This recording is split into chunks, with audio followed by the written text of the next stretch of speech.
प्रभाव रे परवर्ती 24 घंटा मध्य पूर्व जो उत्तर अंडमान सागर राज्य में आगामी 3 दिन पर्यंत हेब वर्षा एने आंचलिक पाणीपाग विभाग पक्षर जारी है बड़ सूचना। बंगोपसागर में एक लघुचापर प्रभाव जारी रही यार प्रभाव में ओडिशार यह समस्त जिला मानक हेब वर्षा।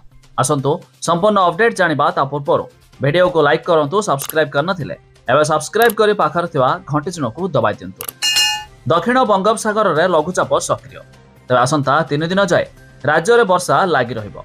मेघुआ पाग सह हल्का मध्यम धरणर वर्षा हेबा संभावना रही। दक्षिण ओडिशा समेत दक्षिण उपकूल और आभ्यंतरण ओडिशा रे वर्षा संभावना रही। सेपटे अदिनिया वर्षा आसुथिबारे चिंतार रही चाषीकूल, कारण पाचिला धान बिल में कटा जाई पड़ी। केतेक स्थान में धान बिल में लहड़ी मारिथिबारु वर्षा हेले धान बिल में ही गजा हो जिवार संभावना रही। तेबे लघुचाप प्रभाव में 3 दिन जाए राज्यर विभिन्न अंचल में वर्षा संभावना रही।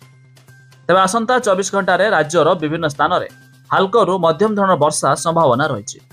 वर्षा हेबाकु थिबा जिलागुड़िक हला मालकानगिरी, कोरापुट, नवरंगपुर, गंजाम, गजपति, रायगड़ा, कलाहांडी, कंधमाल, नयागढ़, खोर्धा, पुरी, जगतसिंहपुर, केन्द्रापड़ा, भद्रक, जाजपुर, कटक, ढेंकानाल और अनुगुल।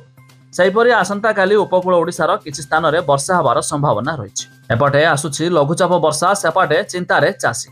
ता सहित सेपटे अनेक स्थान में मंडी खाली नथिले बेले एपटे अमल धान खलारे रखिले विपद, कारण वर्षा पानी जदि खलारे पशिला तेबे गजा होइजिबो धान। तेबे निज अमल धान को किभଳି भाबे चाषी सुरक्षित रखिबो से नै मध्य चिंतारे चाषी। तेबे आसंता 4 दिन जाए सर्वनिम्न तापमात्रा रे कोनोसी परिवर्तन हेबो नाही। तेबे आपण माने केउ जिल्लारू वीडियो देखुचंती ता निहाती कमेंट करी जणाइबे।